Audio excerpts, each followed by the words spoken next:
अस्सलाम वालेकुम, मैं हूं फैसल जावेद खान। आप सबको खुशामदीद कहते हैं और आपको यौम दिफा बहुत बहुत मुबारक हो। हम आपको गूगल हैंगआउट और यूट्यूब पर वेलकम करते हैं। पाकिस्तान तहरीक इंसाफ की सोशल मीडिया टीम आपके लिए लेकर आई पाकिस्तान की तारीख का पहला गूगल हैंगआउट, जिसमें किसी भी पार्टी के सरबराह आपके सवालात के बराह रास्त जवाब देंगे।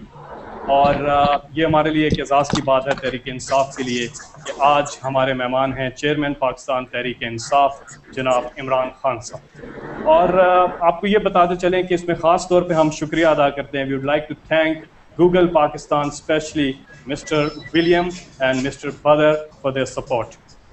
ये लाइव ब्रॉडकास्ट पूरी दुनिया में देखी जा रही है। कहीं पे गुड मॉर्निंग है, कहीं पे गुड इवनिंग है।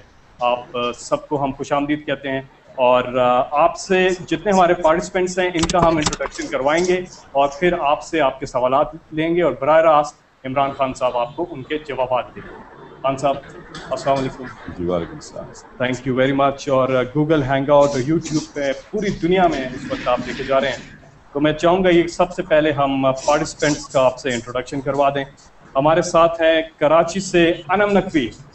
जी अस्सलाम वालेकुम खान साहब। वालेकुम सलाम। कैसे हैं आप? बस आपके सवालों का मुंतज़िर हूँ। अच्छा, I am Anam Naqvi from Karachi and I am visually impaired and मैं जो हूँ इस वक्त इंटरनेशनल रिलेशंस में मास्टर्स कर रही हूँ। तो अनम बहुत बहुत शुक्रिया। Adnan Ali is from Lahore. अस्सलाम वालेकुम खान साहब। जी वालेकुम खान साहब। जी मेरा नाम अदनान अली है। मैं एक सॉफ्टवेयर इंजीनियर हूँ, लाहौर में काम। हमारे साथ हैं Abdul Nasir Khan Riyadh Saudi Arabia से। अस्सलाम वालेकुम। नासिर वालेकुम सलाम। मैं रियाद से बोल रहा हूँ जी, और यहाँ पर मैं एक बैंक में मुलाजमत करता हूँ। हमारे साथ हैं नूर पेशावर से। अस्सलाम वालेकुम खान साहब। वालेकुम सलाम नूर। जी मैं नूर बात कर रहा हूँ पेशावर से। Sameer Gilani from New York. जी अस्सलाम वालेकुम आप सबको। मैं समीर जिलानी बोल रहा हूँ न्यूयॉर्क से और मैं यहाँ एक अकाउंटेंट हूँ। Kashif from Dubai. अस्सलाम वालेकुम खान साहब, काशिफ दुबई से बात कर रहा हूँ और यहाँ पे मैंने जो है वो एक कंपनी में, मल्टीनेशनल कंपनी में जॉब कर रहा हूँ। काशिफ वालेकुम सलाम। डॉक्टर सलमान रावलपिंडी। अस्सलाम वालेकुम। जी वालेकुम सलाम। मेरा नाम डॉक्टर सलमान यूनस है। मैं चाइल्ड स्पेशलिस्ट हूँ और मेरे एरियाज ऑफ इंटरेस्ट जो हैं चाइल्ड डेवलपमेंट और पेरेंटिंग हैं। जाफर फारूक साहब लंदन से उन्होंने हमें ज्वाइन किया। मैं जावेद फारूक लंदन से बात कर रहा हूँ। तो रिसेंटली अभी मैंने MBA कंप्लीट किया है, तो पाकिस्तान लाला मूसा से बिलोंग करता हूँ मैं। और आसिफ मलिक और फजल दाद हमारे साथ हैं हजारा से। जी वालेकुम। खान साहब कैसे हैं? जी बिल्कुल ठीक। खान साहब सुबह ज़ारा के बाद से है बगमतो से। जी जी जी जी जी सर। अच्छा जी, अब हम सवालात का सिलसिला शुरू करेंगे। आपको मैं कुछ चीज़ें बताना चाहता हूँ प्रोग्राम के शुरू में कि पाकिस्तान तहरीक इंसाफ की जो सोशल मीडिया टीम है उसका ज़बरदस्त उनकी दिन रात की मेहनत, और हमारे जो टोटल सोशल मीडिया पे सब्सक्राइबर्स हैं वो ओवर 2 मिलियन हैं इस वक्त, कंबाइंड ट्विटर एंड फेसबुक। और हमने 2 दिन जो सवालात लिए आपके SMS पे, तो 13,000 से ज़्यादा हमें जो क्वेश्चंस हैं वो आपके मौसूल हुए 80022 SMS पे। और उसके साथ साथ गूगल पर हमें आपके बहुत ज़्यादा क्वेश्चंस मौसूल हुए और वोट्स जो पड़े 23,500। उन्हीं वोट्स पे फिर क्वेश्चंस को हमने शॉर्टलिस्ट किया है और आज वही क्वेश्चंस किए जाएंगे। हमें बहुत ज़्यादा सवालात मिले हैं और टाइम कम है, लेकिन ये इस सिलसिले की पहली एपिसोड है। आने वाले दिनों में मज़ीद आपको मौके मिलेंगे जिसमें आप सवालात कर सकेंगे। मैं सबसे पहले रिक्वेस्ट करूँगा अदनान नकवी साहब से कि आप अपना सवाल कीजिए। अनम नकवी फ्रॉम कराची।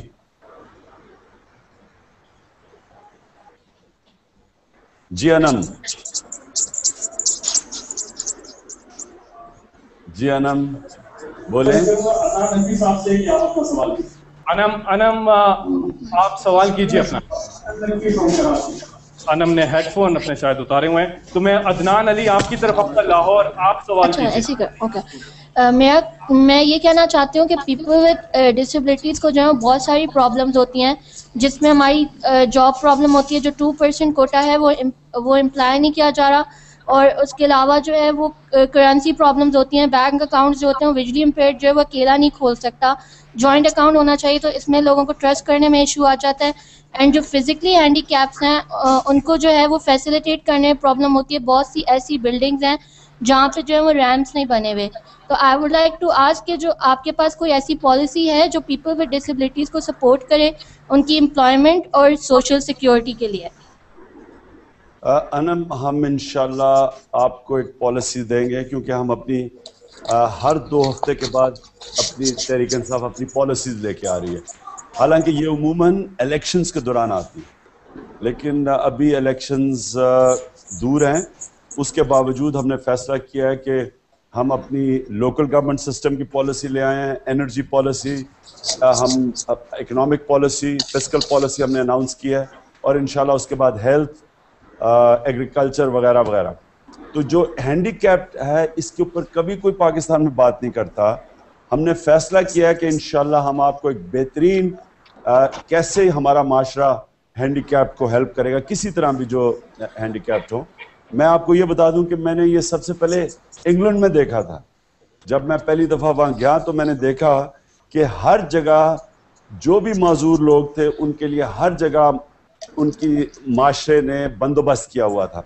हमारे यहाँ मुझे अफसोस से कहना पड़ता है यहाँ कोई कुछ नहीं है, और मेरी कोशिश ये है कि हम एक ऐसी तहरीक इंसाफ अपनी पॉलिसी लेके आएगी जो कि इंशाल्लाह मुकाबला करेगी बाहर की दुनिया में। ज़ाहिर है इसके लिए पैसे की ज़रूरत है, लेकिन अगर आपके पास नियत हो तो मैं समझता हूँ कि ये एक बड़ी अच्छी बिगनिंग कर सकते हैं हम।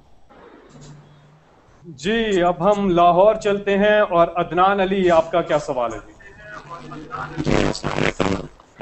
जी अस्सलाम वालेकुम खान साहब, मेरा सवाल जो है वो पोलिंग स्टेशन स्ट्रेटजी के बारे में है कि इलेक्शन डे पे पोलिंग स्टेशन के ऊपर आपने कहा था कि हर पोलिंग स्टेशन पे 10 पीटीआई के नौजवान जो होंगे वो ट्रेन होंगे। उस ट्रेनिंग के लिए क्या किया जा रहा है? हम उसमें क्या सपोर्ट कर सकते हैं? पीटीआई के जो लोग जो प्रैक्टिकली पॉलिटिक्स में शामिल नहीं है उनको आप किस तरह एक्टिवेट करेंगे पोलिंग स्टेशन पे, स्पेशली अब जबकि लग रहा है कि स्टेटस को पॉलिटिशियंस जो हैं वो इलेक्शन से पहले बल्दियाती इंतखाबात भी कराना चाह रहे हैं। देखिए रज़वान, पहले तो ये बल्दियाती इंतखाबात करवा सकेंगे नहीं, ये भी बड़ी दूर की बात है, क्योंकि असूलन तो इनको बल्दियाती इंतखाबात करवाने चाहिए थे जब ये शुरू में पावर में आए, क्योंकि कॉन्स्टिट्यूशन का हिस्सा है कि एक सेंट्रल गवर्नमेंट है, प्रोविंशियल गवर्नमेंट है और लोकल गवर्नमेंट है। लेकिन हमेशा लोकल गवर्नमेंट्स के हक मार दिए गए हैं, क्योंकि पैसे की पावर और पैसे की वजह से। तो इन्होंने तकरीबन अब इनकी टर्म ख़त्म होने लगी है, और अब इनको क्या फ़ायदा बल्दियाती इंतखाबात करवाने का? तो ये मैलिफाइड इंटेंशन से कर रहे हैं। जहाँ तक आपने ये बात की पोलिंग एजेंट्स की, हम बाकायदा एक मैनुअल तैयार कर रहे हैं, और तहरीक इंसाफ की जब इंटरनल इलेक्शन हो रहे हैं, आपको पता ना कि हम इस वक्त अपने अंदरून इलेक्शन के प्रोसेस में हैं। इस्लामाबाद में पहला हमारा पार्टी का इलेक्शन है, उसके बाद केपीके में है, फिर पंजाब में है, और फिर बलूचिस्तान और सिंध में। तो एक दफ़ा हमने अपने इलेक्शंस करवा लिए, हमारी अगली फिर कोशिश होगी कि जो इलेक्टेड यूनियन काउंसिल की ऑर्गेनाइजेशंस हैं उनको हम बाकायदा अपने मैनुअल्स देंगे, जो कि अपने पोलिंग एजेंट्स के लिए पूरी ट्रेनिंग करवाएंगे। एक बूथ 10 नौजवान, एक बूथ 10 यूथ, 10 नौजवान हर पोलिंग बूथ के ऊपर ट्रेंड होंगे कि पोलिंग डे के ऊपर उन्होंने क्या करना है, क्योंकि आधा इलेक्शन पोलिंग डे का होता है। और असल धांधली रोकने के लिए जब तक आपका नौजवान ट्रेंड ना हो तो वो दूसरे पोलिंग डे में बहुत अपसेट कर सकते हैं आपको। अच्छा खान साहब, कुछ सवालात तो आपके पास बराह रास्त आ रहे हैं, कुछ सवालात हमें मौसूल हुए। कामरान बुखारी ने इस्लामाबाद से एक सवाल पूछा है कि माजी के दागदार लोग, कई पार्टियां बदलने वाले आपकी पार्टी में आ रहे हैं, मैं इनका माजी जब देखता हूं, कामरान साहब कहते हैं, तो मैं इन्हें वोट नहीं दूंगा। आप मुझे मुतमिन करें कि आप बेहतरीन लोग इलेक्शन में लेकर आएंगे। دیکھیں پہلے تو ایک چیز آپ سب نے یاد رکھنی ہے، کیونکہ بہت نوجوان اس وقت ہمارا یہ دیکھ رہے ہیں، اور یہ تحریک انصاف کی اصل طاقت یوتھ ہے جو تبدیلی چاہ رہی ہے، اور تحریک انصاف ہے بھی تبدیلی کی پارٹی. تو آپ کو سمجھنا ہے کہ یہ جب آپ کہتے ہیں نا کہ پرانے لوگ آ گئے، پلیز اپنے ذہن میں یہ ڈال دیں کہ 1000 ٹکٹ دے گی پارٹی. 1000. آپ کتنے پرانے لوگ گن سکتے ہیں اپنے ہاتھ پہ جو آئے ہیں پارٹی میں؟ 1000 میں سے گننا تو شروع ہو کہ کتنے پرانے سیاسی لوگ آئے ہیں. اچھا پھر دوسری چیز، یہ پولیٹیکل پارٹی ہے، یہ کوئی کلب نہیں ہے، یہ کوئی این جی او نہیں ہے. پولیٹیکل پارٹی کبھی اپنے دروازے بند نہیں کرتی. لیکن جو تیسرا پوائنٹ آپ کو ہے کہ ہم نے ٹکٹ کس کو دینے ہیں، یہ اصل ایشو آپ نے ٹیکل کرنا ہے. ادھر فیصلہ ہوگا کہ تحریک انصاف ایک انقلابی جماعت ہے یا وہی پاور کے لیے کمپرومائز کرنے والی جماعت ہے اسٹیٹس کو. اب ایک منٹ، میں یہ ٹکٹ ہم کیسے دیں گے؟ یہ پاکستان کی تاریخ کی پہلی جماعت ہے جو اپنے پارٹی کے اندر الیکشنز کروا رہی ہے. ہم پہلے اپنی پارٹی میں یہ جو الیکٹڈ پروسیس ہوگا، اس میں الیکٹڈ باڈیز ہوں گی، جو ڈسٹرکٹ کی ہماری الیکٹڈ باڈیز ہوں گی ان کی ریکمنڈیشن کے اوپر ٹکٹ دیے جائیں گے. یعنی کہ آپ جو ممبرز ہیں، اور اس وقت تحریک انصاف کی اللہ کا شکر ہے 1 کروڑ ممبر بن چکے ہیں. اب ان میں سے جو ووٹنگ ممبر ہوں گے وہ فیصلہ کریں گے الیکٹڈ باڈیز کون ہے، الیکٹڈ باڈیز فیصلہ کریں گے ٹکٹ کس کو دینا ہے. اور یہاں انقلاب ہے. یہ کبھی پاکستان میں پہلے نہیں ہوا. یہ پہلی دفعہ پاکستان میں کوئی پارٹی کر رہی ہے، پہلی دفعہ کسی پارٹی میں جرأت ہے یہ کرنے کی. اور یاد رکھیں کہ یہ ہمارے میں اور باقی پارٹیز میں فرق ہے. وہ فیملی پارٹیز ہیں، وہاں رشتہ داروں کی پارٹیز ہیں. یہ وہ پارٹی ہے جس کی آفس لیڈرشپ کو تحریک انصاف کے ممبرز الیکٹ کریں گے، اور ممبرز بھی اس وقت 1 کروڑ ممبرشپ بن چکی. جی عبد الناصر خان صاحب، ریاض، سعودی عربیہ. جی آپ کو آواز آ رہی ہے میری؟ جی جی جی جی. خان صاحب، آپ سے جو میرا سوال ہے rather it's a point of discussion. وہ pertains to minorities in Pakistan. As you know, ہمارے یہاں 2 قسم کے minorities ہیں، ethnic minorities and religious minorities. And then within religious minorities, we have Muslim sects, minority sects and non-Muslim. اب اس میں اگر آپ دیکھیں ہماری ہسٹری کے حوالے سے تو، اور اب جو آج کل جو حالات جا رہے ہیں، آپ نے بھی ریسنٹلی اسٹور وزٹ کیا جو وہاں پہ ٹریجڈیز ہو رہی ہیں. تو the way things are going, lot of our minority communities are feeling threatened. اور اس میں اگر ہم اپنی ہسٹری میں دیکھیں تو 1974 میں ہم نے اپنے احمدی کمیونٹی کو نان مسلم قرار دے دیا. اب اگر کچھ لوگوں کا بس چلے تو نیکسٹ وہ شیعوں کو کافر قرار دے دیں گے، اور اس کے بعد بریلویز کی طرف آئیں گے، اور اس کے بعد ایونچولی دیوبندیز میں جو کچھ سیکٹس رہ جائیں گے ان سے. تو کہنے کا مقصد یہ ہے کہ the news is being cited on minorities in Pakistan، جو کہ ہماری ٹوٹل پاکستان کی آئیڈیالوجی اور جو ہمارے فور فادرز کا ویژن تھا اس کے بالکل برعکس. اس ایشو کے اوپر پی ٹی آئی کے اندر کوئی سوچ بچار، کوئی فورم، کوئی ڈسکشن، کوئی تھیولوجیکل ورک، کوئی انٹلیکچوئل ورک جس کے اوپر آپ فیوچر میں جا کے ان لوگوں کو جو ہمارے مذہب کے ٹھیکیدار بنے ہوئے ہیں ان کو ان کے لیول پہ ان کی زبان میں آپ کنفرنٹ کر سکیں، ان کے ساتھ ڈیبیٹ کر سکیں اور ان کو اپنے پوائنٹ آف ویو سے کنونس کر سکیں. دیکھیں ڈاکٹر صاحب، پہلے تو تحریک انصاف کی میں آپ کو نظریہ بتا دوں کہ ہماری کوشش ہے انشاءاللہ تحریک انصاف وہ جماعت ہوگی جو پاکستان کے سارے شہریوں کو اکٹھا کرے گی. ابھی تک لوگ تقسیم کر رہے ہیں اور تقسیم ہوتے جا رہے ہیں. کئی پارٹیز ہیں جو تقسیم کر کے ووٹ لیتی ہیں، نفرتیں بنا کے ووٹ لیتی ہیں، اور ڈفرینٹ ایتھنک گروپس کی پارٹی بن گئی ہیں. اور پھر آپ نے دیکھا، آپ نے بالکل ٹھیک نشاندہی کی کہ ریلیجن کے اندر بھی انہوں نے आपस में तकसीम किया हुआ है हमारे दीन को, और फिर जो माइनॉरिटीज़ हैं, तो ये पाकिस्तान जो हम कहते हैं कि अपने सबसे बुरे दौर से गुजर रहा है। यानी ये हमारा वो टाइम है जो एक कह दें कि रॉक बॉटम है। वो एक ये भी कहते हैं कि जब रात सबसे अंधेरी होती है तो सुबह आती है।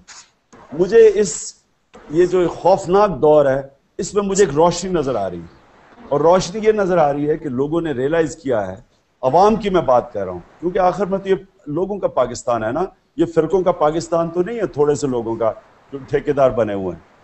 अब पाकिस्तानी कौम ने ये फैसला कर लिया है कि हमने अपने आप को बचाने के लिए तब्दील करना है। और वो तब्दीली कैसे आएगी? वो तब्दीली नंबर 1 ऐसी आएगी कि पाकिस्तान में कानून की बालादस्ती कायम की जाए।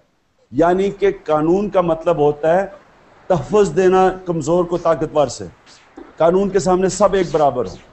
नफ़रतें फैलाना किसी के खिलाफ कि जो कोई ठेकेदार बन जाए दीन का और दूसरों को काफिर कह दे, इसके खिलाफ कानून होना चाहिए। और दूसरी चीज़, मुसल्ला मिलिटेंट ग्रुप्स जो हैं, जो फिर रहे हैं पाकिस्तान में, मिलिशियाज, इनको हमें ख़त्म करना पड़ेगा। इनको यानी कि पुरअमन, अगर जो जहाद भी करना चाहता है, पुरअमन जहाद है पाकिस्तान को बचाने की, बंदूक वाली नहीं। लेकिन सबसे बड़ी बात क्या है? सबसे बड़ी बात यह है कि ये जो वॉर ऑन टेरर है, इसमें से हमें निकलना पड़ेगा। मैं जब 8 साल से कह रहा था कि ना इस जंग में जाओ, अमेरिका की जंग में ना पड़ो, मैं जब मिलिट्री ऑपरेशंस कह रहा था ये ना करो, इससे मिलिटेंसी बढ़ेगी और इंतहा पसंदी बढ़ेगी, आज आप सबके सामने इसका नतीजा आ गया है कि 8 साल के बाद $70 अरब का मुल्क को नुकसान हो गया है, 40,000 पाकिस्तानी मर चुके हैं, लाखों लोग घरों से बेघर हो चुके हैं, मेशत हमारी बर्बाद हो चुकी है। लेकिन क्या 8 साल के बाद जिसके लिए जंग लड़ी गई थी, क्या इंतहा पसंदी कम हुई है, बढ़ी है? आज सबसे ज्यादा हमारी तारीख में इंतहा पसंदी है, आज सबसे ज्यादा फिरका वारियत है। ये जो जंग से पहले तो हमें निकलना पड़ेगा, क्योंकि जितनी जल्द देर तक ये जंग चलेगी, पाकिस्तान का रूल ऑफ लॉ और गिरता जाएगा, कानून खत्म होता जाएगा, मुसल्लत ग्रुप्स फिरेंगे, इंतहा पसंदी बढ़ती जाएगी। इसलिए पहले तो इससे निकलेंगे, फिर पाकिस्तान में लोगों को इकट्ठा करेंगे, फिर डीवेपनाइजेशन करेंगे। जी, अब हम पेशावर चलते हैं और हमारे साथ पेशावर से हैं नूर। जी, मेरा सवाल ये था कि आप कह रहे थे कि आप वज़ीरों और मशीरों के लाइफ स्टाइल को बदल देंगे और उन्हें शादी की तरगीब देंगे। क्या आप की शाहाना ज़िंदगी को भी बदल देंगे, जैसा कि वो 10-20 कनाल के कोठियों में रहते हैं और उसके साथ दर्जनों के सर्वेंट्स भी होते हैं? देखिए, अब पाकिस्तान का मसला क्या है, हमारे पास आमदनी इकट्ठी हो नहीं रही और हमारे जो खर्चे हैं वो हमारी आमदनी से बहुत ज़्यादा है। मसलन पाकिस्तान का आज हाल ये है कि हम मुश्किल से 1750 अरब रुपया इकट्ठा करते हैं, मुश्किल से टैक्स लगा के, और जो हमारा खर्चा है वो 3200 अरब रुपए का है।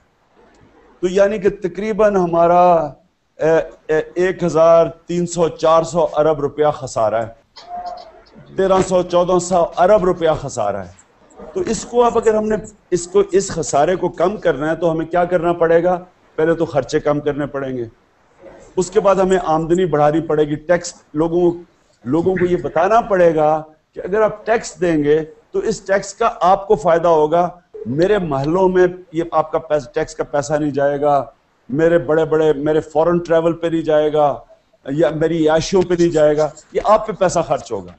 तो अगर हमने टैक्स इकट्ठा करना है, पहले तो टैक्स वाले जो टैक्स देते हैं उनको ये बताना पड़ेगा कि आपका जो टैक्स है इसकी हमें कदर है और आप पे खर्च होगा, और फिर हमें अपनी फजूल खर्चियां कम करनी पड़ेंगी। लिहाजा हमने ये फैसला किया कि उनको बताने के लिए, एहसास दिलवाने के लिए कि एक नया पाकिस्तान बन रहा है, नया कल्चर बन रहा है।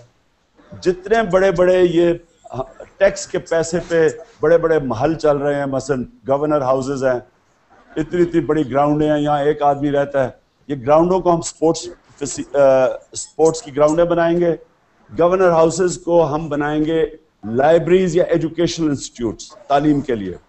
सिंबॉलिक है कि एक तो नौजवानों के लिए स्पोर्ट्स ग्राउंड्स नहीं है, वो बनाएंगे, दूसरी तरफ पढ़ाई की फैसिलिटीज के लिए सिंबॉलिक बनाएंगे इनको, ताकि कौम को ये एहसास दिलवाएं कि हमें अपने नौजवानों की भी फिक्र है और हमें तालीम की भी फिक्र है और हमें कौम के टैक्स के पैसे की भी फिक्र है। तो जब ये जो हम ये फजूल खर्चियाँ जब ख़त्म करेंगे, ये जिस तरह इनके रहन सहन है, और उसके बाद फिर हम टैक्स वसूल करेंगे लोगों से, और फिर हम टैक्स कैसे करेंगे? जो पैसे वाले लोग हैं जो टैक्स ही नहीं देते, मसलन 61% पाकिस्तान की असेंबलियों में जो बैठे हुए मेंबर्स हैं वो कोई इनकम टैक्स नहीं देते, तो कौन टैक्स देगा जब बड़े बड़े लीडर्स इस मुल्क के खुद टैक्स ही नहीं देते और अपने नाम पे भी कुछ नहीं रखते, सारी अपनी दौलत बाहर भेज देते हैं। तो हम अपनी मिसाल से शुरू करेंगे। ये पहली पाकिस्तान की पार्टी है जिसकी लीडरशिप ने अपने असासे डिक्लेयर किए हैं, अपनी वेबसाइट पे डाल दिए हैं कि अपने असासे, ताकि कोई भी हमारा एहतसाब कर सके। और इसी तरह हम बाकियों को भी कहेंगे, और जिनके हमने असासे पकड़ लिए, जो उन्होंने डिक्लेयर नहीं किए, जो उन्होंने छुपाए हुए हैं, वो स्टेट उनसे ले लेगी, और वो हम सब कुछ तालीम के ऊपर इस मुल्क के लोगों को तालीम देने के लिए लगाएंगे। अब खान साहब आपने तालीम की बात की, तो एक सवाल फैसलाबाद से है हमारे पास, मोहम्मद बिलाल। वो कह रहे हैं कि एक निज़ाम तालीम की जब आप बात करते हैं तो ये जो मदरसा सिस्टम है पाकिस्तान में, इसका जो निज़ाम तालीम है, ये आपका जो एक निज़ाम तालीम होगा, इससे कैसे हम आहंग होगा? देखें, जब आप कहते हैं ना कि एक तालीमी निसाब, तो जो एक तालीमी निसाब का मतलब होता है जो कोर सिलेबस होता है, यानी कि जो मेन सब्जेक्ट्स होते हैं वो सबके लिए एक होते हैं। उसके बाद कोई स्कूल ऐड कर सकते हैं उनके ऊपर सब्जेक्ट्स, कोई भी, यानी सारी दुनिया के अंदर होता है कि कई चीजें और भी सब्जेक्ट्स उसके ऊपर ले सकते हैं, लेकिन जो बेसिक तालीम का निज़ाम है वो एक ही होता है। कोई दुनिया में बड़ा मुल्क देख लें, कोई तरक्की याफ्ता मुल्क देख लें, उनका जो कोर सिलेबस है वो एक है। वो सिलेबस क्या होगा वो इमरान खान नहीं बताएगा, वो हम एक्सपर्ट्स जो सिलेबस, जो एकेडमिक्स हैं, वो बैठ के इसको स्टडी करेंगे, वो फैसला करेंगे कि इस मुल्क के लिए सारी दुनिया के सिस्टम स्टडी करके, और ताकि एक सिलेबस लेके आए, ताकि हम पाकिस्तानियत आए। अभी हमारा जो एजुकेशन सिस्टम है वो माशरे को तकसीम कर रहा है, तबकों के अंदर तकसीम कर रहा है। एक तबका दूसरे तबके से बात नहीं कर सकता, उनकी एक और कल्चर है, उनका और कल्चर है। तो आपको एक नेशनल कोहिजन के लिए, इस मुल्क को तेजी से आगे बढ़ाने के लिए एक तालीमी निसाब चाहिए। और मैं सिर्फ ये बता दूं कि अगर आपको ये देखना है, मिसालें देख लें, हमारे साथ ही हिंदुस्तान आज़ाद हुआ था, उनका कोई ओ लेवल्स, ए लेवल्स नहीं है, कोई इंपोर्टेड सिलेबस नहीं है, उन्होंने भी एक सिस्टम ले आए। मलेशिया, वहाँ भी इंग्लिश मीडियम था, मले मीडियम था, वो भी एक सिस्टम ले आए। सिंगापुर के अंदर चाइनीज मीडियम था, इंग्लिश मीडियम, वो भी एक सिस्टम ले आए हैं। तो हमें इस मुल्क में सबसे पहली चीज करनी है, एक सिस्टम लाना है। और अगर ये जो लोग कहते हैं ना जी हमारे पास टीचर नहीं होंगे, अंग्रेजी के टीचर नहीं होंगे, अब टेली एजुकेशन हम इस्तेमाल करेंगे, लेकिन हमने ये तबकाती तालीमी निज़ाम खत्म करना है। जी, समीर गिलानी फ्रॉम न्यूयॉर्क। जी, मेरा सवाल यह है कि पीटीआई की पॉलिसी ऑन कश्मीर क्या होगी, और how will PTI overcome on the issue of water with India? हमें कश्मीर के ऊपर पुरअमन तरीके से डायलॉग करेंगे हिंदुस्तान के साथ। जो ये कोर इशू है, यानी हमारा हिंदुस्तान से इख्तलाफ ही एक इशू के ऊपर है, वो है कश्मीर। बाकी इश्यूज माइनर, यानी इसके मुकाबले में बड़े माइनर है। तो ये मेन इशू है, और इसके ऊपर हिंदुस्तान से हम पूरी तरह अपनी डिप्लोमेसी से, डायलॉग से पूरा जोर लगाएंगे और कोशिश करेंगे कि ये कश्मीर का मसला हल हो। ये एक चीज़ सिर्फ कश्मीर के मसले में ये याद रख लें कि दो बड़ी मजबूत लीडरशिप चाहिए आपको दो मुल्क के अंदर। पाकिस्तान में भी मजबूत लीडरशिप चाहिए, हिंदुस्तान में भी आपको चाहिए, क्योंकि ये सिर्फ बड़ी ताकतवर लीडरशिप बड़ा फैसला कर सकती है। कश्मीर का मसला अगर हल हो जाए तो ये हमारा जो हिंदुस्तान और पाकिस्तान, इसमें इतना पोटेंशियल है तिजारत करके आगे बढ़ने का, तरक्की करने का।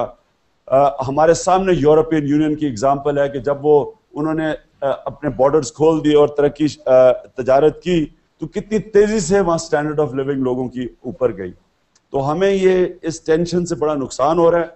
दोनों बड़े सगीर के लोगों को, हिंदुस्तान और पाकिस्तान के लोगों को ये हमें बताना चाहिए कि हमारा जो मुस्तकबिल है वो اس صرف کشمیر ایشو کی وجہ سے آگے بڑھنے سے روکا ہوا ہے. اور اگر لوگ فیصلہ کر لیں کہ ہم نے یہ مسئلہ حل کرنا ہے, کوئی ایسی چیز نہیں ہے جو ناممکن ہے. یہ کشمیر کا ایشو تب حل ہوگا جب ہم کشمیر کے لوگوں کی جو وشز ہیں, ڈیزائرز ہیں, جو ان کی خواہش ہیں, اس کے مطابق یہ مسئلہ حل ہو. اچھا خان صاحب, ایک بڑی انٹرسٹنگ ایک چیز ہوئی ہے 80022 پہ. ڈاکٹر محمد علی میمن ان کا نام ہے. انہوں نے ایک ہی میسج کوئی 150 دفعہ کیا ہے اور وہ کہہ رہے ہیں کہ میں خان صاحب کو اپنے گھر میرپور خاص دعوت دیتا ہوں. 150 دفعہ انہوں نے ایک ہی میسج ریپیٹ کیا. ایک اور انٹرسٹنگ کوشچن ہے ارسلان کا. میں نوجوان ہوں اور 25 سال کا ہوں لیکن موٹا ہوں, آپ کی طرح فٹ نہیں ہوں. یہ فٹنس آپ کی بڑی زبردست ہے, یہ کیسے؟ دیکھیں, ایک زندگی کا لیسن ہے, کوئی زندگی میں شارٹ کٹ نہیں ہوتا. یعنی آپ جو بھی چیز چاہتے ہیں آپ کر سکتے ہیں, لیکن اس کے لیے اللہ نے جب سے دنیا بنائی ہے ایک نظام بنایا کہ آپ کو محنت کرنی پڑے گی. تو اس کا اور وہ اللہ نے جو فٹنس کا نظام ہے وہ ایک ہی ہے کہ کھانا دیکھ کے کھاؤ اور ایکسرسائز کرو. جی, اب ہم سوال لینے کے لیے چلتے ہیں کاشف کی طرف دبئی میں. تھینک یو فیصل بھائی. فرسٹ آف آل تو میں اپریشیٹ کروں گا پی ٹی آئی کی جو لیڈرشپ ہے, جو انہوں نے اپنے ایسے ڈکلیئر کیے, کیونکہ اس سے جو ہے یہ ایک انقلابی قدم ہے. اور اس کے ساتھ ساتھ جو میرا کویشچن ہے وہ مائٹ بی ڈیفیکلٹ, کیونکہ وہ ایم کیو ایم کے بارے میں ہے. اور کویشچن یہ ہے کہ پی ٹی آئی نے اور خان صاحب نے اسٹارٹنگ میں جو ہے وہ بڑا کرٹیسائز کیا تھا, اور وہ بالکل ٹھیک کرٹیسائز کیا تھا ایم کیو ایم کے اوپر, الطاف بھائی کے اوپر, اور لنڈن بھی آپ گئے کیسز کے حوالے سے. تو اب جو ہے کچھ عرصے سے بالکل خاموشی نظر آتی ہے. تو اکثر لوگ جو ہے وہ آبزرو کرتے ہیں اس بات کو کہ کیا ہو کیا رہے, خان صاحب اور پی ٹی آئی اب کیوں خاموش ہیں ایم کیو ایم کے اوپر اور الطاف بھائی کے اوپر؟ دیکھیں, میری کوئی الطاف حسین سے ذاتی لڑائی تو نہیں تھی نا. ایشو یہ ہوا کہ 12 مئی کو ہمارے لڑکوں کو گولیاں لگی, اور جب وہ گولیاں لگی لڑکوں کو تو مجھے پتا تھا کہ جو حالات ہیں کراچی کے, وہاں ہمیں عدالت میں انصاف نہیں مل سکتا. اس لیے میں انگلینڈ گیا اور میں نے اسکاٹ لینڈ یارڈ کے سامنے کیسز رکھے. اور کیونکہ میرے تحریک انصاف کے نوجوان جب ایک پرامن چیف جسٹس کے لیے ایک پروسیشن نکال رہے تھے, تو ان کو جب گولیاں لگی تو میں ذمہ دار تھا, میں پارٹی کا ہیڈ ہوں, اور وہ ہم نے سب نے فیصلہ کیا تھا کہ ہمیں چیف جسٹس کو خوش آمدید کہنی ہے کراچی میں. تو اس لیے وہ میں لنڈن گیا اور میں نے جتنی کوشش کی وہ کر سکتا تھا وہ کی. لیکن ایک چیز سامنے آئی کہ جب تک گورنمنٹ کوآپریٹ نہیں کرے گی پاکستان کی, میں آگے نہیں بڑھ سکتا تھا. یعنی کہ اسکاٹ لینڈ یارڈ نے جو گواہ تھے وہ پاکستان بیٹھے تھے, اور ان کو Scotland Yard Pakistan interview کرنا چاہتا تھا, انہوں نے ان کو اجازت نہیں دی, نہ مشرف کی گورنمنٹ نے نہ زرداری کی گورنمنٹ نے. تو اس کے بعد آگے میں نے اپنی پوری کوشش کرنی تھی وہ کی. اب اس کے بعد اگر ہم ادھر ہی پھنس جائیں, کیونکہ اصل ایشو تو یہ 2 میجر پارٹیز کا ہے, ایم کیو ایم کی 18 سیٹیں, ان 2 پارٹیز کی ملا کے آپ کو پتہ ہے ایک کی 100 سیٹیں, ایک کی 80 سیٹیں, تو اصل تو ان کی سیٹیں ہیں, باریاں تو یہ لے رہے ہیں. تو اگر ہم ایم کیو ایم سے لڑتے رہیں اور یہ آرام سے بیٹھ کے اپنے فرینڈلی اپوزیشن بن کے اور مل ملا کے, اور انہوں نے فیصلے کیے ہوئے کہ تم 5 سال تم حکومت کرنا, 5 سال میں کروں گا, اور ہم اتنے بیوقوف تو نہیں ہیں. اصل تو جب تک ہم ان دونوں کو شکست نہیں دیں گے, اور یہ دونوں ایک ہیں بائی دا وے, دونوں مین پارٹیز کے مقاصد ایک ہیں, یہ اسٹیٹس کو کی پارٹیز ہیں, ان کی لیڈرشپ کے پیسے باہر پڑے ہیں, دونوں ایک دوسرے کا احتساب نہیں کر سکتے, کیونکہ دونوں کے پاس اتنا مٹیریل ہے کہ ایک دوسرے کو بلیک میل کر سکتے ہیں. اس لیے انہوں نے کوئی تبدیلی نہیں آنے دینی ہے. تو جب تک ہم انہیں شکست نہیں دیتے ملک میں تبدیلی آ ہی نہیں سکتی. تو ایم کیو ایم کی 18 سیٹوں سے ہم جا کے سارا وقت ان سے لڑائی لیتے, اور یہ آرام سے پھر سے اپنی باریوں کی انتظار کرتے. اس لیے ہم نے اپنی زور ان کے اوپر رکھا ہوا ہے. جی, اب ہم چلیں گے راول پنڈی. ڈاکٹر سلمان. السلام علیکم, میری آواز آ رہی ہے؟ جی ڈاکٹر صاحب. اچھا جی خان صاحب, دنیا کی تاریخ میں جب بھی کوئی قوم ابھری ہے, ایک لیڈر نے نہ صرف اس کے انتظامی معاملات کو سدھارا, بلکہ ایک موومنٹ کے ذریعے اس قوم کو اندرونی طور پر ایک اعلیٰ کردار اور عادات کی قوم میں بھی تبدیل کیا.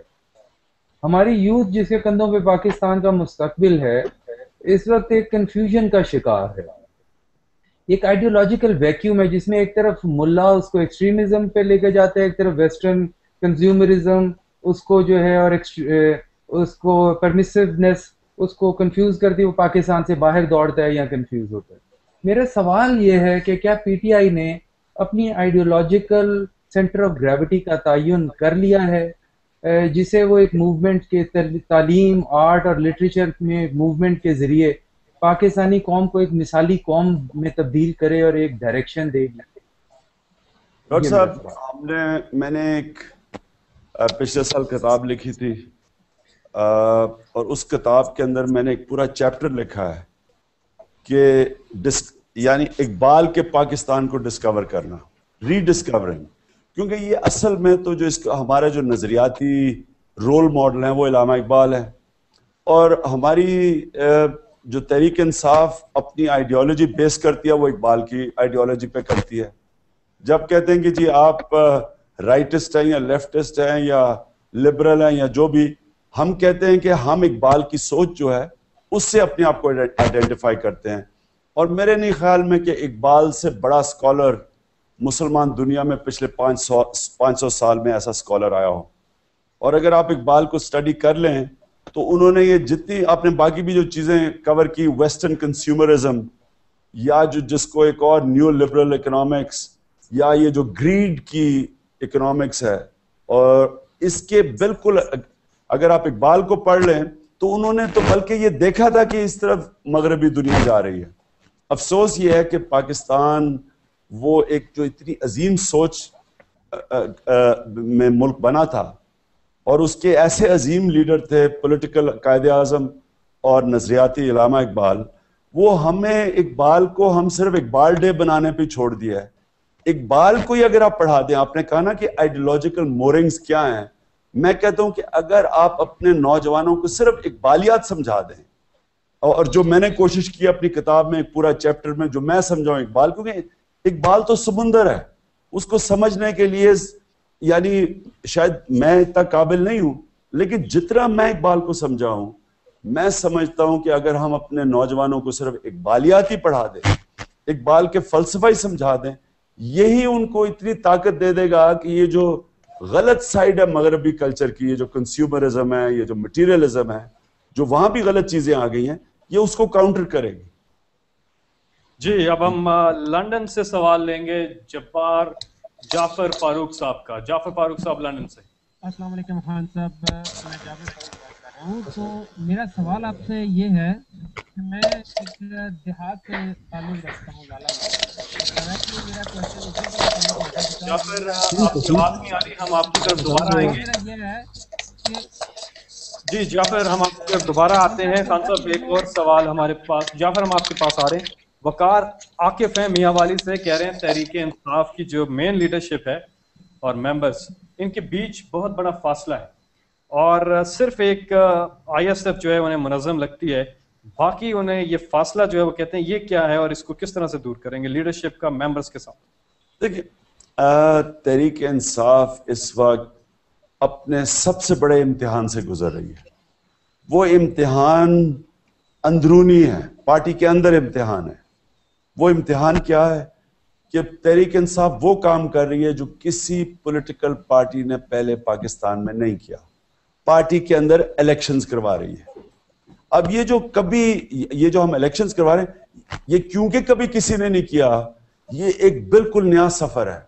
इसमें हम नई नई चीजें डिस्कवर कर रहे हैं, नई नई चीजें हमें समझ आ रही हैं, और सारा पार्टी का जोर बजाय और किसी काम पे इन इलेक्शंस पे लगा हुआ है।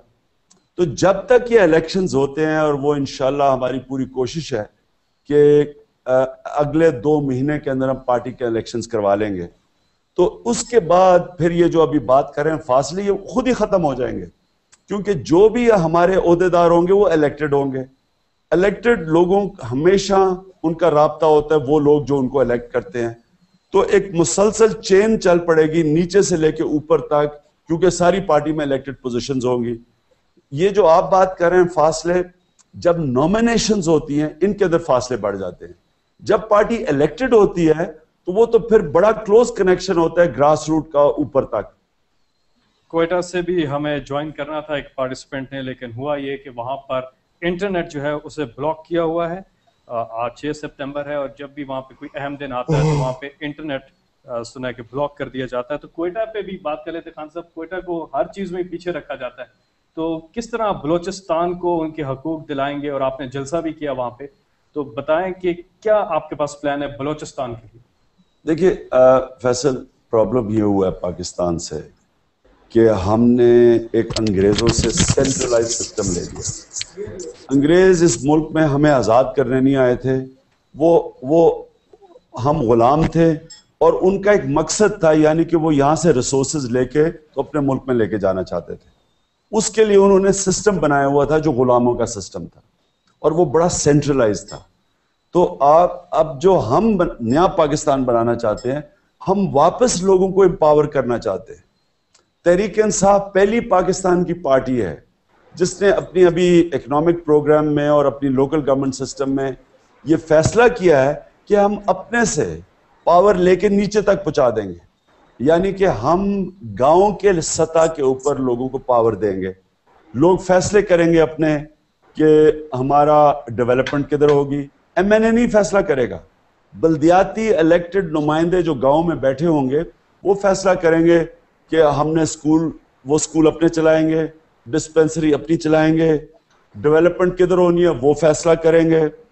گاؤں مل کے پولیس کے تھانے کے اوپر اس کو ایویلیویٹ کریں گے. گاؤں کی کمیٹی پولیس کے تھانے میں بیٹھے گی تاکہ تھانہ ظلم نہ کر سکے. کوئی ایم این اے اپنا تھانے دار نہیں رکھوا سکے گا، کوئی ایم این اے جھوٹے کیسز نہیں کروا سکے گا. یہ جو سارا پٹواری کا نظام ہے یہ بدل دیں گے. یہ یعنی کہ گاؤں کے بیچارے لوگ، ان کے جتنے مسئلے ہیں یہ تب ختم ہوں گے جب وہ ان کے ساری پاور ہمارے سے اور ایم این اے سے اور ڈسٹرکٹ سے لے کے گاؤں کے لیول پہ چلی جائے. پہلے تو یہ سب سے بڑا چینج آئے گا، کیونکہ بلوچستان کا مسئلہ یہ ہے کہ بلوچستان میں ایم این ایز کو سارے ڈیولپمنٹ فنڈ مل جاتے ہیں. تقریباً 35 کروڑ روپیہ ایک ایم این اے کو یا ایم پی اے کو ملتا ہے. اب وہ کدھر پیسہ جاتا ہے؟ وہ ایم پی اے یا ایم این اے فیصلہ کرتا ہے. ہم ایم این اے اور ایم پی اے کو فنڈ نہیں دیں گے، ہم ڈائریکٹلی گاؤں کی سطح پہ فنڈز دیں گے. اب بلوچستان میں اتنا زیادہ پیسہ آیا ہے این ایف سی ایوارڈ کا، لیکن وہ نیچے تو بیچارے لوگوں کو پہنچا ہی نہیں ہے اور نہ ہی پہنچنا ہے. تو یہ جو پیسہ نیچے پہنچتا نہیں اور آیا جاتا ہے، یہ نظام ہی غلط ہے. یہ ایک سینٹرلائز سسٹم کے ذریعے پیسہ خرچ ہوتا ہے. اب پنجاب ہے، اب پنجاب میں دیکھ لیں کہ 80th امینڈمنٹ کے بعد سارا جو پنجاب پیسہ چلا گیا چیف منسٹر کے پاس.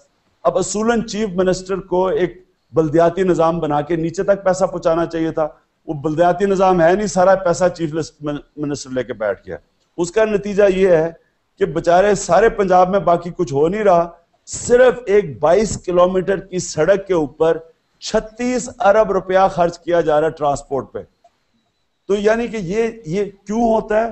اب ظاہر ہے باقی سارے دور دور ساؤتھ پنجاب بھی شور مچائے گا، میاں والی کے لوگ بھی شور مچائیں گے کیونکہ وہ بھی پنجاب کا حصہ ہے. لیکن ان کو مل نہیں نا پیسہ، اور پیسہ سارا خرچ ہو رہا ہے ایک ماڈل ٹاؤن اور ایک چھوٹے سے علاقے کے اندر. تو یہ اس لیے ہو رہا ہے کیونکہ یہ ڈیولپمنٹ سینٹرلائز اسپینڈنگ ہے. ہم جو نظام لے کے آ رہے ہیں وہ چیف منسٹر پیسے نہیں خرچ کرے گا، ایم این اے نہیں کرے گا، وہ ڈائریکٹلی گاؤں کے لوگوں کے اوپر پیسے جائیں گے، وہ فیصلہ کریں گے. اگر یہ ڈیولوشن کا نظام آ جائے تو آپ یقین کریں کہ بلوچستان کے لوگوں کے 70% مسئلے یہاں حل ہوتے ہیں. باقی جو چیز رہ جاتی ہے وہ ان کی ریسورسز ہے. اصول یہ ہونا چاہیے کہ جس علاقے سے ریسورس نکلتی ہے ان کا پہلے حق ہونا چاہیے اس پہ، اور وہ فیصلہ کریں کہ انہوں نے اپنی ریسورسز سے کیا کرنا ہے. جی اب ہم دوبارہ لنڈن چلیں گے. جعفر فاروق صاحب. جی السلام علیکم خان صاحب. میرا کوشچن آپ سے یہ ہے کہ what's your opinion about proportionate voting system, کہ جس میں آپ کہتے ہیں کہ ووٹرز پارٹی کو ووٹ کریں انسٹیڈ آف دا پرسنالٹی اور instead of the area politics.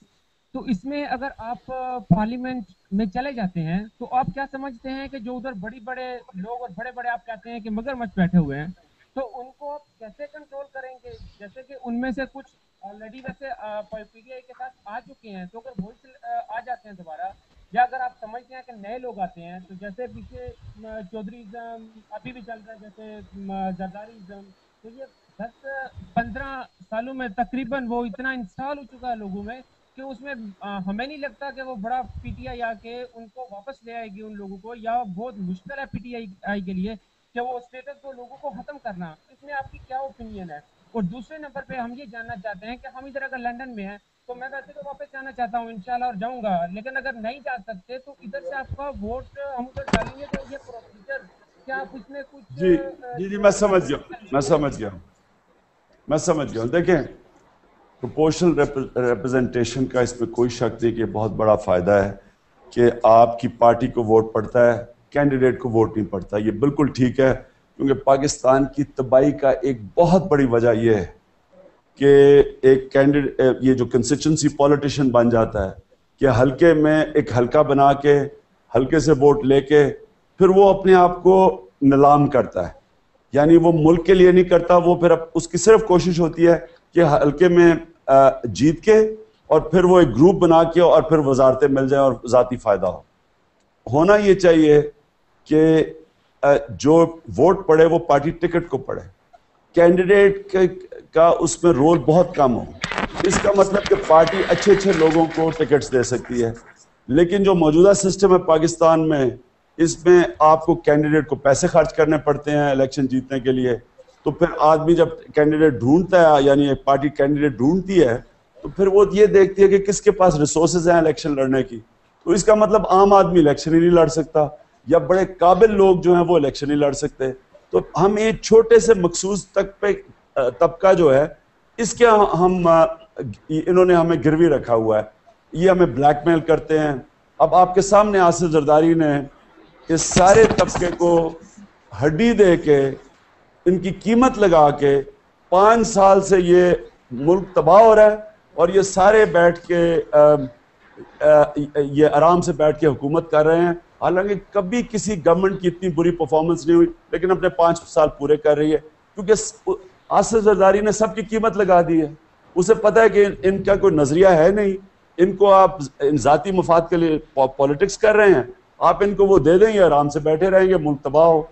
तो तहरीक इंसाफ इसको तोड़ने के लिए, क्योंकि प्रोपोर्शनल रिप्रेजेंटेशन तो हम कर नहीं सकते क्योंकि वो आइन का हिस्सा नहीं है, लिहाजा इसलिए हम पार्टी में इलेक्शंस करवा रहे हैं। पार्टी में इलेक्शंस करवाने का मकसद ये है कि जो हमारी इलेक्टेड पार्टी ऑर्गेनाइजेशंस हैं वो फैसला करेंगी कि कौन बेहतरीन कैंडिडेट है, और वो कैंडिडेट उस बेसिस पे नहीं करेंगे कि उसके पास पैसा या नहीं, वो जो बेहतरीन समझती हैं हमारी इलेक्टेड ऑर्गेनाइजेशन कि कौन कैंडिडेट हमें रिप्रेजेंट कर सकता है, और इंशाल्लाह पार्टी पैसा इकट्ठा करेगी उस कैंडिडेट की सपोर्ट करने के लिए, ताकि वो जो कैंडिडेट होगा वो तहरीक इंसाफ का कैंडिडेट होगा।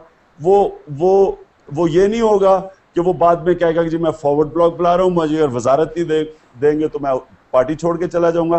वो छोड़ के जाएगा तो तंजीम सारी तहरीक इंसाफ की होगी, वो तंजीम वो कर नहीं सकेगा ये, और हम कैंडिडेट्स भी वो चूज कर सकेंगे जो कि लायक हों, ईमानदार हों, पढ़े लिखे हों, बेहतरीन कैंडिडेट्स हों। अच्छा जी, अब हम चलेंगे हज़ारा, वहाँ से मैं ज्वाइन किया हुआ है आसिफ मलिक साहब ने और फजल दाद साहब।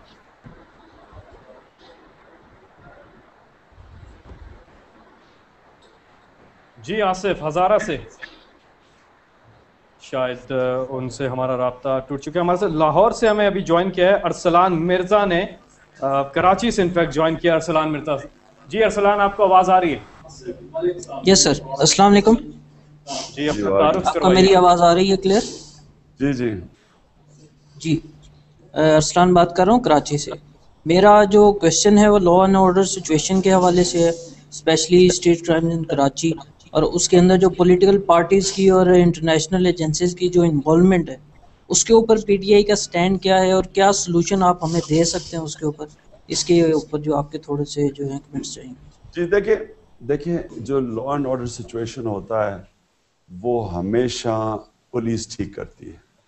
आपकी जितनी अच्छी पुलिसिंग सिस्टम होगा और इंटेलिजेंस होगी, उतना बेहतर आप लॉ एंड ऑर्डर को डील कर सकते हैं।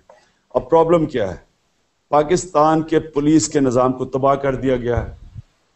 आप कराची के अंदर जो पुलिस है वो सारी पोलिटिसाइज्ड है, पॉलिटिकल पार्टीज ने अपने लोगों को पुलिस में भर्ती करवा दिया है।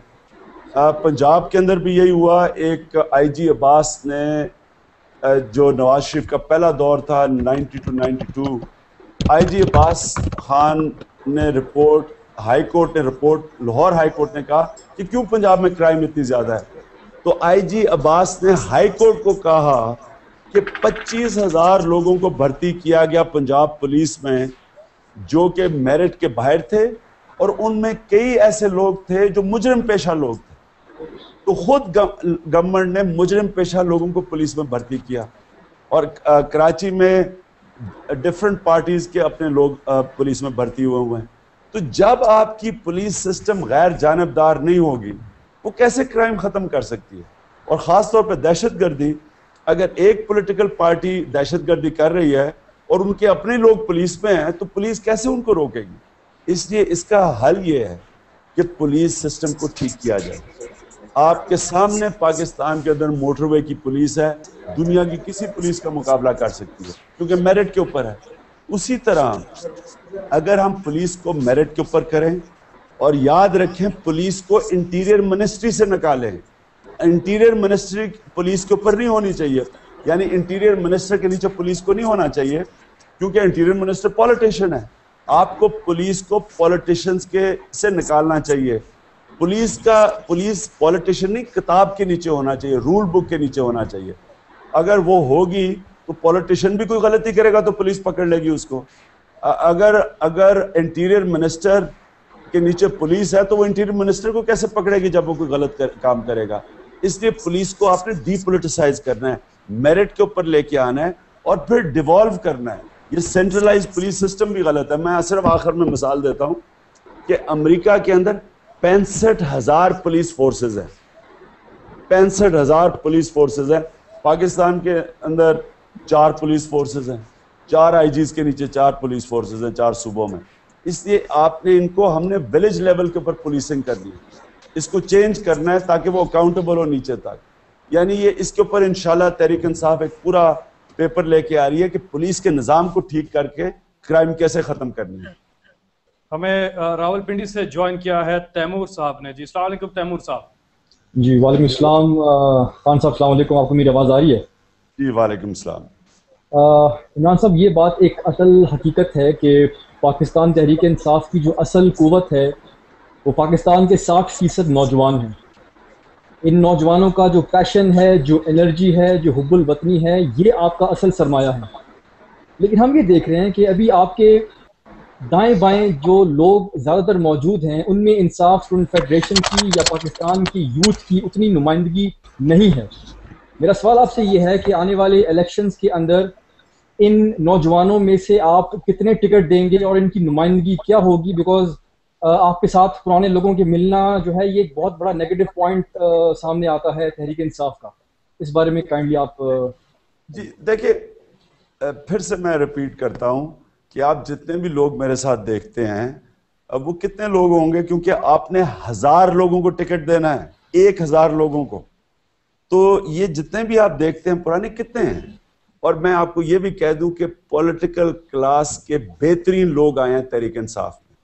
ये कभी हुआ ही नहीं है पाकिस्तान में कि गवर्नमेंट की पार्टीज को छोड़ के उस पार्टी को लोग ज्वाइन कर रहे हैं जिसके पास एक सीट नहीं है।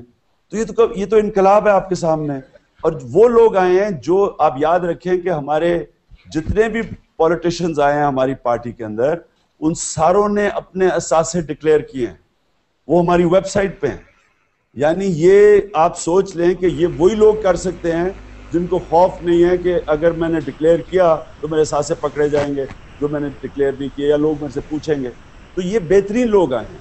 अब आपने नौजवानों की बात की, तहरीक इंसाफ इलेक्शंस करवा रही है पार्टी में, हम इनकरेज कर रहे हैं, हम चाहते हैं कि नौजवान ये इलेक्शंस लड़ें, बल्कि ISF के लड़कों को भी हम कहते हैं आप सब इलेक्शंस लड़ें, क्योंकि जब आप इलेक्शंस लड़ेंगे तो फिर नौजवान खुद फैसला करेंगे कौन सी क़यादत उनको चाहिए।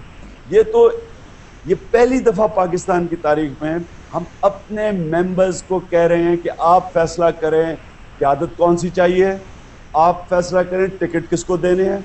ये तो कभी हुआ ही नहीं है। तो आप जिसको भी मेरे इर्द गिर्द देख रहे हैं, याद रखें ये पार्टी इलेक्शंस करवा रही है अपने अंदर, اور اپنے نوجوانوں کو جو ہمارا تقریباً 1 کروڑ ووٹر ہے اس وقت, اس کو ہم کہہ رہے ہیں کہ آپ نے الیکٹ کرنے اپنے لیڈرز, آپ نے فیصلہ کرنا اور کن کو ہم نے ٹکٹس دینا, ان کی ریکمنڈیشنز پہ ہم ٹکٹ دیں گے. ایک سوال پوچھا ہے رضا نے, لیکن ان کے سوال پہ آنے سے پہلے روحا ہیں ہمارے ساتھ لاہور سے. جی روحا. السلام علیکم سر. جی وعلیکم السلام. السلام علیکم. بات کر رہی ہوں لاہور سے and I am an A level student at Lahore grammar school defence. اور جہاں تک فیوچر پلانس کا تعلق ہے تو میں آپ کے بعد پی ٹی آئی کی دوسری پرائم منسٹر بننا چاہتی ہوں. ماشاء اللہ, انشاءاللہ. Thank you. اچھا, جہاں تک میرا سوال یہ ہے کہ آج کل ہم میڈیا پہ دیکھ رہے ہیں کہ پی ٹی آئی کے خلاف اتنا پروپیگنڈا کیا جاتا ہے, اتنے بڑے بڑے ایونٹس ہوتے ہیں, جلسے ہوتے ہیں جن کو پراپر کوریج نہیں دی جاتی, اور ڈیفینیٹلی جیسے جیسے الیکشنز قریب آتے جائیں گے اس میں اضافہ ہوگا. تو میرا آپ سے یہ سوال ہے کہ اس کے لیے پی ٹی آئی کی کیا پالیسی ہے اور پی ٹی آئی اس کو کس طرح کاؤنٹر کرے گا, میڈیا کے پروپیگنڈا کو, اور جس طرح میڈیا کوریج نہیں دیتی پراپر اس کو. ماشاءاللہ, بڑا اچھا کویسچن ہے آپ کا, اور میں آپ کی پرسیپشن اس عمر کے اوپر آپ نے نوٹس کیا ہے کہ تحریک انصاف کو وہ کوریج نہیں مل رہی, اور اس کی وجہ ہے. دیکھیں, اس وقت ہماری 2 حکومتوں کے خلاف مقابلہ ہے, ایک سینٹرل گورنمنٹ ہے, ایک پروونشل گورنمنٹ ہے. دونوں حکومتوں کے پاس ایڈورٹائزمنٹ فنڈز ہیں, اور انہوں نے مجھے کہنے کی ضرورت نہیں کہ ان کے پاس کتنا پیسہ ہے. وہ اس کے ذریعے وہ پورا انفلوئنس کرتے ہیں اخباروں کو کہ کسی طرح تحریک انصاف کی خبریں نہ لگیں یا ان کی خبریں چھوٹی سی لگیں. ان کا چھوٹے سے جلسے کو بڑا دکھا دیں, ہمارے بڑے سے جلسے کو چھوٹا دکھا دیں. تو یہ پورا زور لگا ہوا ہے اور یہ گیم چل رہی ہے. لیکن ہمیں اللہ کا شکر ہے کہ ہمیں بہت بڑی ایڈوانٹیج ہے اپنے سوشل میڈیا کی.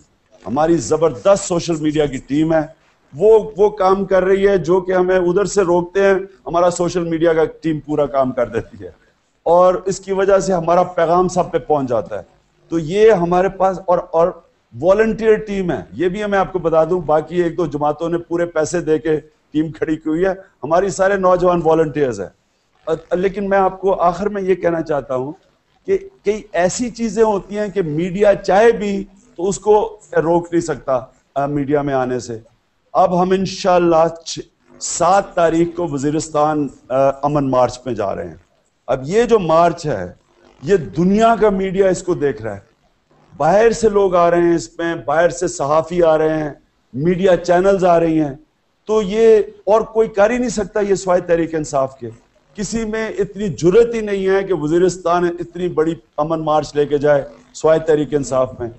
ایک پارٹی تھی جس نے کوئٹہ کے اندر آج تک باہر اتنا بڑا جلسہ کیا, وہ تحریک انصاف ہے. کوئی اور پارٹی کی جرت نہیں ہے وہاں جلسہ کرنے کی. تو وہ مجبوری بن جاتی ہے میڈیا کی, وہ جو بھی کریں, میڈیا اگر اس کو کور نہیں کرے گا تو ان کی ریٹنگز گر جائیں گی. تو انشاءاللہ ہمارے پاس ایونٹس ہم اتنے بڑے بڑے کرنے لگے ہیں کہ وہ میڈیا کی مجبوری بن جائے گا. اور یہ 2 پارٹیز جو بھی کوشش کر لیں یہ روک نہیں سکتی اب تحریک انصاف کو انشاءاللہ. جی انشاءاللہ ہم سب جائیں گے وزیرستان آپ کے ساتھ مارچ میں انشاءاللہ. Thank you روحا. رضا نے سوال پوچھا تھا خان صاحب کہ آپ کی پالیسی صرف سیمینارز کے ذریعے لوگوں تک پہنچتی ہے, گاؤں دیہاتوں میں آپ جائیں, وہاں پیش کریں, وہاں کے لوگوں کی رائے لیں, سوالات جوابات ہوں, گاؤں میں نہیں جاتے, صرف سیمینار ہوتا ہے اور پالیسی سامنے آتا ہے. دیکھیں ہمیں ہر سطح کے اوپر مختلف اپروچ ہوتی ہے. مثلا ایک ایکسپرٹ لیولز اور ایک انٹلیکچوئلز کے لیے آپ کو ایک اور طرح پالیسی پیش کرنی پڑتی ہے, پھر اس کو عام لوگوں کے لیے پہنچانے کے لیے اس کے ورڈنگز تبدیل کر کے اس کا ایک مختلف اپروچ ہے. بالکل آپ کی بات ٹھیک ہے, انشاءاللہ ہم گاؤں تک اس پالیسی کو پیکج کر کے پہنچائیں گے تاکہ ہر جو لوگ گاؤں میں بھی بیٹھے ہیں ان کو پتہ چلے کہ تحریک انصاف کے آنے سے ان کی زندگی بہتر کیسے ہوگی. وہ انشاءاللہ پورے پیکیجز لے کے جائیں. اچھا, یہ آخری سوال حیدر کراچی سے, کہتے ہیں آپ کی انرجی اور اکنامک پالیسی کو تو کافی پذیرائی ملی, زبردست پالیسیز تھیں, آپ اپنی خارجہ پالیسی کب لائیں گے, خاص طور پہ مسلمان ممالک کے ساتھ کیسے تعلقات ہوں گے, اس پہ کیا پالیسی ہوگی, یہ کب آئے گی؟ انشاءاللہ اپنی فورن پالیسی ہم ان قریب لے کے آ رہے ہیں. ہر 2 ہفتے کے بعد اپنی پالیسیز ہم نے فیصلہ کیا ہے, ہر 2 ہفتے کے بعد ایک اپنی نئی پالیسی لے کے آئیں گے جو سب جن پہ کام ہو رہا ہے. لیکن میں آپ کو یہ بتا دوں کہ تحریک انصاف ایک ایسی فورن پالیسی لے کے آئے گی. میں سب کو کہنا چاہتا ہوں جو بھی سن رہے ہیں, کبھی ہم نے پاکستان کو کسی کا غلامی نہیں کرنے دینی. یہ انشاءاللہ اس ملک کو خوددار بنائیں گے. یہ انڈیپینڈنٹ فورن پالیسی ہوگی. ہم نے کبھی کسی سے پوچھ کے فورن پالیسی نہیں بنائیں گے. نہ ہم یہ کام کریں گے جو ابھی ہم نے کیا ہے کہ کسی سے پیسے لے کے تو اپنے لوگوں کو کے ساتھ جنگ کی قبائلی علاقے میں اور اپنے ملک کو تباہی کی طرف لے کے گئے. اس ملک میں اللہ نے سب کچھ دیا ہے. اس ملک کو ہم نے اپنے پیر پہ کھڑا کرنا ہے. کسی سے ہم نے بھیک نہیں مانگنی, ایڈ نہیں لینا, کیونکہ جب آپ کسی سے بھیک مانگیں گے آپ آزاد فورن پالیسی نہیں بنا سکتے. تو ہم پہلے اپنے پیر پہ کھڑے ہو کے ایک آزاد پاکستان بنائیں گے جس کی انڈیپینڈنٹ فورن پالیسی ہوگی, اور پالیسی وہ ہوگی جس سے پاکستانی عوام کو فائدہ ہوگا. ایک چیز جو آج کے سیشن میں ہوئی, ہم نے کوشش کی کہ کم ٹائم میں بہت زیادہ لوگوں کو موقع دے سکیں, لیکن خان صاحب آپ وعدہ کریں کہ آئندہ بھی آپ سے نشست ہوگی, اس طرح آپ انٹریکٹ کریں گے لوگوں سے, کیونکہ بہت سے لوگوں کے سوالات بھی ہم جانتے ہیں رہ گئے ہیں, لیکن آنے والے وقت کو دوبارہ میں جاتے ہوئے صرف ایک چیز کہہ دوں کہ جو تحریک انصاف کی اکنامک پالیسی ہے وہ کام اس نے کیا ہے جو کبھی کسی پاکستان کی پارٹی نے نہیں کیا. اس جو پالیسی ہم نے بنائی ہے, نمبر 1, پہلی دفعہ پاکستان میں ہم پیسے والے لوگوں سے ٹیکس لیں گے, ساری انکمز کو ٹیکس کریں گے اور اس سے عوام کے اوپر پیسہ خرچ کریں گے. اب تک عوام سے مہنگائی کے ذریعے پیسہ لے کے اور پیسے والے لوگوں کو سبسڈائز کرتے وہ پیسے ٹیکس نہیں دیتے. نمبر 2, پہلی پارٹی ہے جس نے فیصلہ کیا ہے کہ ہم سادگی اختیار کریں گے, ساری فضول خرچیاں ختم کریں گے. Prime minister house, president house, governor houses, ان ساروں کو ہم عوام کے لیے ایجوکیشن انسٹیٹیوٹس یا کھیلوں کی گراؤنڈیں بنا کے, اور ہم سادگی اختیار کریں گے. عوام کے ٹیکس کے پیسے کو دیکھ کے خرچ کریں گے. کوئی ایم این ایز کو ڈیولپمنٹ فنڈز نہیں دیں گے. کوئی ہم بڑی بڑی وزارت 80 وزیر نہیں بنائیں گے. سادگی اختیار کریں گے, خرچے کم کریں گے. یہ کبھی کسی نے. پھر اپنے سے پاور لے کے نیچے تک پہنچائیں گے, گاؤں کے لیول تک. اب تک سارے خود پاور رکھ لیتے ہیں اور بیچارے لوگ غلام رہتے ہیں. پھر پہلی دفعہ ایک پارٹی ہے جس نے یہ فیصلہ کیا ہے کہ ہم پولیٹکس کو نکال دیں گے, بیوروکریسی سے ڈی پولیٹیسائز کر دیں گے, پولیس سسٹم سے پولیٹکس کو نکال دیں گے. یہ جو بڑی بڑی کارپوریشنز جو 400-500 ارب روپے کا نقصان کر رہے ہیں, مثلا پی آئی اے, اسٹیل مل, وابڈا وغیرہ, یہ جو بڑی کارپوریشنز, ان سب کو ہم پروفیشنلائز کر دیں گے, ڈی پولیٹیسائز کر دیں گے. یعنی پہلی دفعہ گورنمنٹ آ رہی ہے اپنے سے پاور لے کے تو اس کو نیچے لے جائے گی. اب تک پاور کھینچ کے تو پاور سے فائدہ اٹھاتے ہیں, ہم اپنے سے پاور لے کے تو نیچے لے کے جائیں گے اور ملک کو انسٹیٹیوشنلائز کریں گے. اور آخر میں جو پیسہ ہم اکٹھا کریں گے وہ پہلی دفعہ ہوگا کہ پاکستان میں تعلیم کے لیے 5 گنا زیادہ پیسہ بڑھائیں گے اور عوام کی صحت یعنی علاج کے لیے 6 گنا زیادہ پیسہ بڑھائیں گے. یعنی پیسہ جو آئے گا وہ عوام کے اوپر خرچ کریں گے. یہ سب سے بڑا انقلاب ہے پاکستان میں جو کبھی پہلے کسی نے نہیں کیا. خان صاحب بہت بہت شکریہ, لیکن جاتے جاتے ایک تو سوشل میڈیا ٹیم کے حوالے سے آپ سے جاننا چاہتے ہیں جو انقلاب اور سونامی جو یہ لے کر کے آئے ہیں, اور دوسرا پاکستان کے نوجوان. سوشل میڈیا, ہمارا جو سوشل میڈیا ہے یہ انہوں نے وہ کام کیا ہے جو کہ جس نے یعنی سونامی لانے میں سوشل میڈیا کا بہت بڑا ہاتھ ہے. آج اگر جو سونامی آئی ہے وہ اس کا ہم خاص طور پہ شکریہ اپنے سوشل میڈیا کا کرتے ہیں, اور ہمیں پتہ ہے کہ وہ باقی پارٹیز پوری کوشش کر رہی ہیں کہ وہ بھی کسی طرح ہمارے سوشل میڈیا کا مقابلہ کرے, لیکن وہ اس لیے نہیں کر سکتی کیونکہ جنون کا مقابلہ کبھی پیسے سے نہیں ہو سکتا. یعنی جنون کا کوئی مقابلہ نہیں کر سکتا. تو ہماری سوشل میڈیا ٹیم میں جنون ہے اور ان کے پاس پیسہ ہے, اور یہ پیسہ کبھی بھی نہیں جیت سکتا اس جنون سے. اور جو آپ نے پاکستانی نوجوانوں کی بات کی, میں نوجوانوں کو صرف ایک بات کہنا چاہتا ہوں کہ آپ کے اس ملک میں اللہ نے سب کچھ دیا ہے. ہم آپ کو ثابت کر کے دکھائیں گے کہ یہ جب نیا پاکستان بنائیں گے یہ سب سے تیزی سے ترقی کرے گا اس سارے علاقے کے اندر. جب میں بڑا ہو رہا تھا 1960s میں تو پاکستان تیسری دنیا میں سب سے تیزی سے ترقی کر رہا تھا. ہم رول ماڈل تھے تیسری دنیا کے, اور انشاءاللہ اب پھر وہ وقت آنے والا ہے सिर्फ गवर्नेंस सिस्टम ठीक करके, अदल और इंसाफ कायम करके, अपने लोगों के ऊपर पैसा खर्च करके, तालीम के ऊपर, सेहत पे, इंशाल्लाह एक नया पाकिस्तान बनाएंगे। बहुत बहुत शुक्रिया सारे पार्टिसिपेंट्स का भी बहुत बहुत शुक्रिया, आपने इतना कीमती वक्त हमारे लिए निकाला। आइंदा भी हम आपके लिए इस किस्म के इंटरैक्टिव सेशंस लेकर आते रहेंगे। आप सबका बहुत बहुत शुक्रिया। पाकिस्तान जिंदाबाद।